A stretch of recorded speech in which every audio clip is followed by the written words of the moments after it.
समृद्धी महामार्गाच्या कामात कोट्यवधींचा गैरव्यवहार झाल्याचा आरोप आमदार रोहित पवार यांनी केलाय। या महामार्गाच्या कंत्राटाच्या माध्यमातून माजी सनदी अधिकारी राजेश्वाम मोपलवार यांनी 3000 कोटींची माया जमवल्याचा खळबळजनक आरोपही रोहित पवार यांनी केलाय। समृद्धी महामार्गाच्या कामात नेमकं काय झालं आणि मोपलवारांवर सरकारची कशी मेहर नजर आहे याचा पाडाच रोहित पवारांनी मांडला। या आरोपानं राजकारण ढवळलं असून या आरोपाचा फटका महायुतीला आगामी विधानसभेत बसण्याची शक्यताही व्यक्त केली जाते। मोपलवार हे मूळचे नांदेड जिल्ह्यातील असून 1995च्या बॅचचे IPS अधिकारी आहेत। महाराष्ट्र औद्योगिक विकास महामंडळ, महाराष्ट्र प्रदूषण नियंत्रण मंडळ व कोकण आयुक्त या महत्त्वाच्या पदांवर त्यांनी काम केलंय।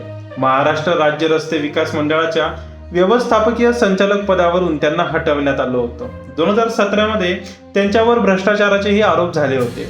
त्यावेळी एक कथित ऑडिओ क्लिप व्हायरल झाली होती। त्यानंतर त्यांना 2 महिन्यांच्या सक्तीच्या रजेवर पाठवण्यात आलं होतं। मात्र परत चौकशी समितीने दिलेल्या अहवालानंतर त्यांना क्लीन चिट देण्यात आली होती। डिसेंबर 2017 मध्ये त्यांना पुन्हा सेवेत घेण्यात आलं। मोपलवार यांना निवृत्तीनंतरही तब्बल 7 वेळा विक्रमी मुदतवाढ देण्यात आली। मोपलवारांबद्दल माहिती देताना रोहित पवार म्हणाले, मोपलवार हे आज देशातील सर्वात श्रीमंत अधिकारी आहेत। पंतप्रधान नरेंद्र मोदी यांनीही त्यांच्यावर कारवाई करण्यास सांगितले होते।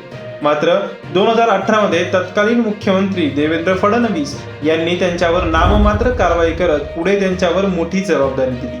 मोपलवार निवृत्त झाले तरी मुख्यमंत्री एकनाथ शिंदे यांनी त्यांच्यावर वॉर रूमची जबाबदारी दिली। या अधिकाऱ्याकडे एवढा पैसा असेल तर खात्याच्या प्रमुखाकडे काही पैसे आले असतील असा प्रश्न पवारांनी उपस्थित केला। एवढंच नाही तर आमदारांचा बाजार झाला तेव्हा 50 खोके समृद्धी महामार्गाच्या भ्रष्टाचारातून आले होते का असा सवालही रोहित पवारांनी उपस्थित केलाय। 2018 साली समृद्धी महामार्गाच्या पॅकेज क्रमांक 11चे काम गायत्री प्रोजेक्टला दिले होते। ते टेंडर 1900 कोटी रुपयांचे होते।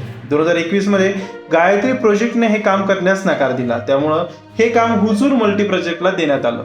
त्यावेळी कामाची रक्कम 800 कोटींनी वाढवण्यात आली। ही हुजूर मल्टी प्रोजेक्ट कंपनी कोणाची याची चौकशी होणं आवश्यक आहे। या कंपनीचे 1,52,00,000 समभाग आहेत। यातील 23 लाख समभाग हे मोपलवार कुटुंबियांकडे आहेत। राधेश्याम मोपलवार यांची मुलगी तन्वी मोपलवार हिच्याकडे हुजूर मल्टी प्रोजेक्ट कंपनीचे 3,98,000 समभाग आहेत, तर सदानंद मोपलवार यांच्याकडे 23,645 समभाग आहेत। हुजूर मल्टी प्रोजेक्टचे 4,98,000 समभाग असणारी मेलोरा इन्फ्रा ही कंपनी तन्वी मोपलवार यांची असल्याचा आरोपही रोहित पवार यांनी केलाय। मोपलवार यांची भारतात आणि भारताबाहेर 3000 कोटींची मालमत्ता आहे। या महामार्गाची 4 महिन्यात पुन्हा निविदा काढण्यात आली, त्यामध्ये दरवर्षीच मंजुरी देण्यात आली। परिणामी निविदा 55,000 कोटीवर गेली। त्यामुळं समृद्धी सामान्य माणसाची झाली की अधिकाऱ्यांची झाली हे कळून येत असल्याचा टोला रोहित पवार यांनी लगवलाय।